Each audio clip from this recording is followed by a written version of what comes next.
And the problem with a lot of these people who call themselves atheists is that they haven't studied. They don't learn Torah, and yet they've drawn their own conclusions. It's the arrogance of our society. It's the arrogance that comes with having achieved so much success, material success in this world, that we think it's my wisdom, it's my strength. They got me here. I don't need a Torah. I don't need a guide. I don't need a God. I know it all. I know how it started. I can't explain it to you, but I know that it all is nothing. It's all random. It's all coincidence. What a baseless argument, and such an easy one to make, because you don't have to substantiate it. So when I asked the obvious question, what was your rabbi's name? Who taught you Torah? Who taught you Gemara? That's where the conversation came to an end. The trust factor is your ticket to a better life. The trust factor shows you how to get through the night.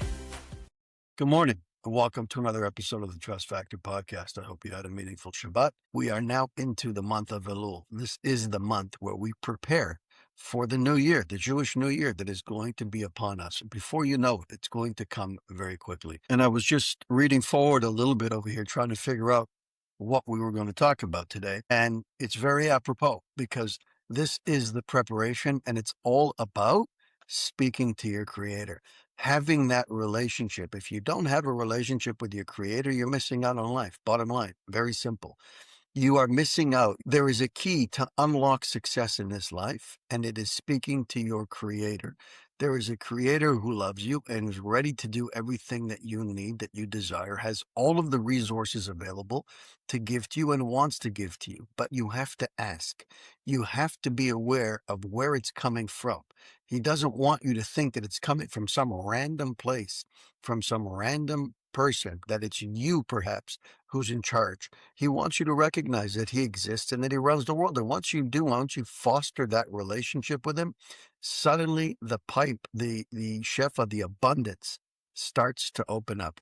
Why is it apropos? Because right now we're about to start asking for the entirety of our upcoming year. That's why Rosh Hashanah and Yom Kippur are so powerful, because Rosh Hashanah specifically is the day when all of that is decreed. So we have to work on ourselves and that relationship, to talk to him on a daily basis, to tell him what we want, and to show him that we're willing to do the heavy lifting and the hard work so that we justify all of those requests that we make of him. That's what we're going to talk about a little bit today. So it's definitely apropos. If we're going to equate it to anything, it's like getting the ear of President Trump, the most powerful person on planet Earth. You now have his ear. He's now looking at you and saying, I'm here. I have every tool at my disposal to give you. What do you need me to do for you? Which person would not take that opportunity to ask of him all of the things that you need or that you want? This is it. Now, the more real the Creator is in your life, the stronger that relationship is, and the more content you are, because you are in a relationship of give and take. You're seeing his hands in your life. If you don't know what I'm talking about, if you are so removed from your own spirituality and your own soul and connecting back to your Creator, then this might sound hokey to you, and I understand it. It sounded hokey to me not long ago, 20 years ago, before I started to realize that there is a Creator and that he runs the world and that he loves me and he runs my life. I too thought that it was all coincidence. It was all happenstance. It's all random. It's all me. It's such a terrible, terrible way to exist. There is no safety. There is no clarity. There is no purpose. It is all just the here and now. I was talking to somebody online who was commenting on one of my posts. And you think about it, you think about the comments that they throw out there. They believe, or at least they think they believe, that everything is random, that all of creation came into being how? By random rocks slamming into each other. That's what he said. Those were his words. That this whole random world came into being with rocks. And depending on how many rocks hit the world and where they landed, would have determined the outcome in the world and the perfection of the world that we have today. The other day, yesterday, I was sitting in shul. There was a tiny, tiny little spider in the corner, and I pointed it out to my son. I said, take a look. I'm enamored by these types of things. People think I'm crazy. I know what I'm doing. I'm looking at this almost microscopic spider, tiny, tiny little thing, maybe Altogether, if you laid it out flat, it might be a half an inch long. And its body was maybe an eighth of an inch, tiny little bulb on its back, and its head barely perceptible. And it was sitting on this web, this intricate web that it had created with these narrow, tiny little thread-like legs that were less than the thickness of a human hair, sitting on these webs that it created, and it can navigate these sticky webs like the best acrobat on planet Earth. It could zip across in a second. At the slightest sign of danger, it bolts across this web into hiding. But when it's not, it's sitting there like a hunter, waiting for its prey, positioned perfectly and not moving, not even vibrating, so that it could hear, feel when something makes contact with its web. But the best part was that I'm looking for its head and I can't even see it. It's so tiny. And I said to my son, in that head, there's a brain that functions and operates that entire body and the nervous systems and all the nerve endings and all the senses that this little tiny spider has. And somebody's going to try and tell me that this world is random, that it all depends on where the rocks fell and how hard they hit and when they hit, that determines the outcome, the perfection of the four seasons, of the things that fall from the sky, the fact that the sun rises and sets every day. There wasn't a day that it chose not to. The fact that the earth is off kilter, that it's tilted on its axis, and that tilt is precise and exacting, that if it was 1 degree more or 1 degree less, we would be either burnt to a crisp or turned into a giant ball of ice, all random. Just because this rock hit there and that rock hit here from some random explosion, people believe this stuff. So I suggested that if my watch, if I found it in a forest after hearing an explosion and seeing chunks of metal flying all over the place and landing into a certain spot, and as a result of all of those metal shards flying from that explosion, I had this perfect time-telling watch, you would think that I belong in a mental institution, and rightly so. It's not normal to anticipate things like that, and it doesn't matter how long it took for that watch to create, even if it happened over 3 billion years. It's impossible. It's like saying I took a jar of ink and I spilt it over a piece of paper, and suddenly I picked it up and I shook it off, or a billion years later, there's unbelievable Shakespearean poetry on this piece of paper. People walk around every day believing this. And this individual on TikTok commented on one of my posts suggesting that very thing. And every time I said what I said now, he said, nonsense. And the problem with a lot of these people who call themselves atheists is that they haven't studied. They don't learn Torah. They've never sat down with a qualified teacher to actually understand what the Torah teaches. And yet they've drawn their own conclusions. It's the arrogance of our society. It's the arrogance that comes with having achieved so much success, material success in this world, that we think, Kochi v'otzam yadi, it's my wisdom, it's my strength. They got me here. I don't need a Torah. I don't need a guide. I don't need a God. I know it all. I know how it started. I can't explain it to you, but I know that it all is nothing. It's all random. It's all coincidence. What a baseless argument, and such an easy one to make, because you don't have to substantiate it. You don't have to justify it. So when I asked the obvious question, tell me who you studied under. What was your rabbi's name? Who taught you Torah? Who taught you Gemara? That's where the conversation came to an end. He wanted to suggest that he learned, but I asked him, under who? Give me the name. And that's where it all came to a head. Why?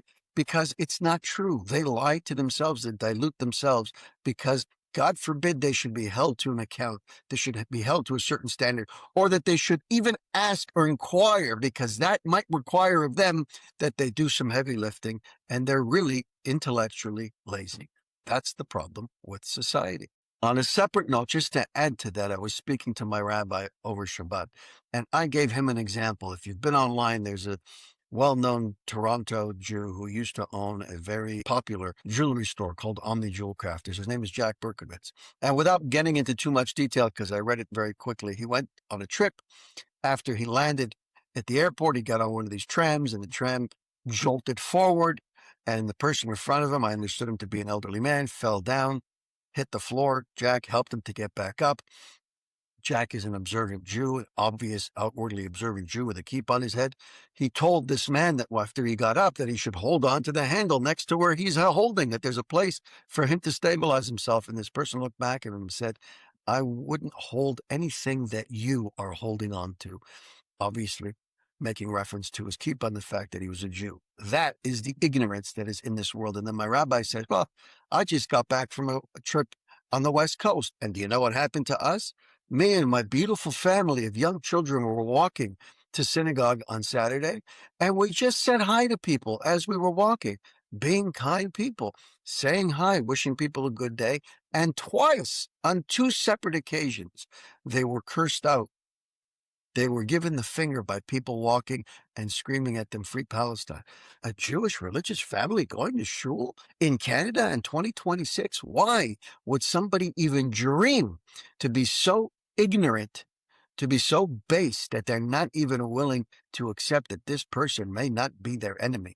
Just by the dress, just by the fact that they're wearing one of these on their head, makes this person an enemy. That's today, my friends. It all comes from ignorance. It all comes from this lack of desire to learn, because my learning, my asking of a question, my trying to understand if this person that I'm learning from online on TikTok is actually making a good argument or not, or if they're just filling my head with junk, requires that I do the investment in the research. And most people are simply not willing to do that work because, like I've said, they're physically, intellectually, and emotionally lazy. That's the world we live in, my friends. Don't let that be you. You can't control other people. You can't control what they do and their response to any situation in the world. The only thing you can do is be the change that you want to see in the world. Make sure that you're educating yourself. Make sure you're asking questions. Don't ever accept things at face value, because today, more than ever before in human history, we are living with the most well-oiled and well-funded propaganda machine ever in human history. That being the internet and social media. It is designed strictly to unleash unimaginable amounts of misinformation and disinformation. That's what it's doing 24 hours a day, 7 days a week. It's designed to get us in trouble. Be aware, my friends. Ask questions. Don't take things at face value. Let's get into it. We talked about the 4 sons. You remember, we talked about the son, the ultimate son, who was doing this self-evaluation, wasn't waiting to get punished, wasn't waiting to be told by his father that he's doing wrong. He's so busy looking after his own actions. He's so busy assessing himself every day and coming to his father and saying, Dad, I assessed, and here's what I figured out. I did A, B, and C, and it didn't work out for me. I don't know what I was thinking. It was so wrong. I should have done D, E, and F like you told me. Did that afterwards, and it worked out so well. A father like that is elated with that kind of child. He wishes that all of his children could be like that child, because he knows that that child is setting himself up for success. The rest of them are walking around like these fools that I just finished telling you about, that are arrogant and ignorant.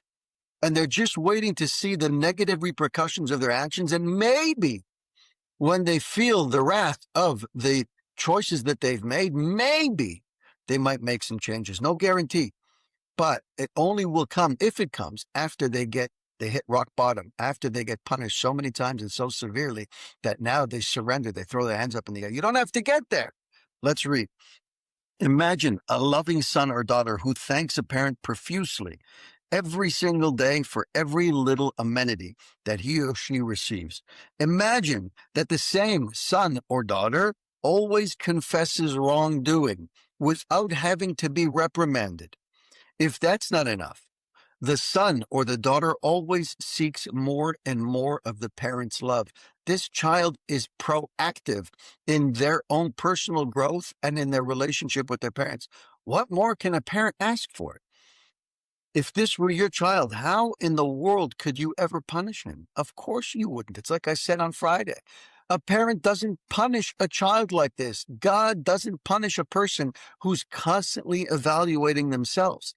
What's it like? There's an idea in Torah that says that whatever's judged in this world is not judged in that world.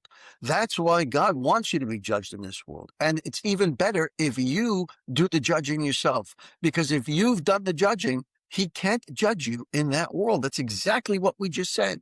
He sees that you're already aware, you're already awake, you're already in a relationship with him, and you're already bringing your problems to him. You're already bringing your faults to him and acknowledging them and asking him to be able to forgive you and guide you so that you don't make those mistakes again and that you only do the right things to be able to be the best version of yourself. How can I punish you? God says, you got this. I got your back. I wish the rest of my kids were like you.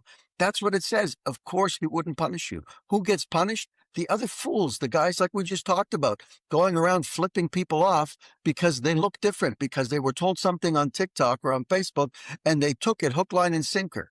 You know, there's a guy running around right now. You may have seen this. My Rabbi Mizrahi, is getting pretty popular on social media these days, and for good reasons. He's going around and he's challenging the woke alt-right or even the alt-left Nazi mentality that's out there. We have so many of these people who used to be of sound mind and knew the difference between right and wrong are now saying all these different sound bites just to get attention, just to become popular, to get the clicks and the likes, like the Nick Fuenteses of the world and all these other losers. And now they are all acknowledging that they were wrong in large part because of Rabbi Mizrahi, who's out there and saying the things that most pulpit rabbis will never say. This guy, Lucas Gage, I think his name was, he was the latest one, bald guy, ex-military guy. I was personally scared when I saw his videos of an unhinged, clearly neo-Nazi individual who was promoting acts of violence against the Jews. This guy was off his rocker, and I got really nervous. He made Dan Bilzerian look like a joke. And now he's on interview with Rabbi Mizrahi, explaining how the biggest part of the reason why he flipped, he no longer hates Jews. He now realizes that he hates the people who lied to him. He hates the junk that he's seeing online that's misguiding him. Why? Because he saw a Rabbi Mizrahi, speaking negatively about liberal progressive Jews who are giving Jews a bad name. And he then realized they're not all the same.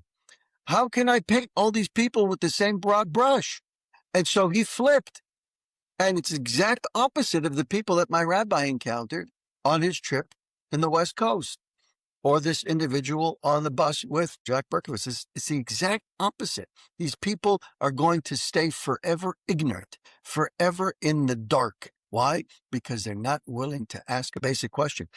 Kudos to this Lucas Gage. Kudos for him asking the question and then doing a real deep dive and analysis. And as a result of that, he offloaded so much hate, so much darkness came out of his heart and off of his chest. Why? Because he did the right thing. He did the heavy lifting. He asked, is what I'm seeing true? Is what I'm hearing correct? Or am I being sold a faulty bill of goods? And he figured it out. I only wish the rest of the world will figure this out. We will continue this conversation, but this is all leading up to Rosh Hashanah. This is all leading up to fostering that relationship with your Creator. Have a conversation with Him. If it sounds crazy to you, do yourself a favor and try it out. It doesn't cost you anything. Do it in a dark room by yourself. Lock the door, meditate, and have a conversation. And I will guarantee you that you will start to have that relationship. You will be introduced to a Creator who's been waiting for you to reach out. And when you do, He will reciprocate. And when He reciprocates, step aside, my friend, because as I've told you many times in season 1, Ftach li petach ke bitachon shel machat, He says, open up for me a hole the size of a needle, a little pinhole, meaning just speak to me, just advance towards me. Just take on one small thing to say, God, I'm doing this to get close to you. ואפתח לך פתח כפתחון של אולם, and I will open up for you an opening the size of an auditorium. Just imagine the relative comparison of a pinhole to an auditorium. Step aside, my friends, because you will see the hand of God in your life, and you will be better off for it, and everybody around you will be better off for it. Have an amazing day, my friends. We'll chat on Tuesday. Thank you for spending time with us on the Trust Factor podcast. If you've heard something today that moved you, save this episode and share it with someone who might need to hear it. Be sure to subscribe so you don't miss upcoming conversations that challenge, empower, and uplift. And if you're on social media, connect with us. Leave your thoughts. Drop a quote that resonated with you. Hashtag the Trust Factor podcast. Until next time, keep growing in your trust and keep living with purpose. I'm Jesse Revivo, and this has been the Trust Factor podcast. Thanks for listening.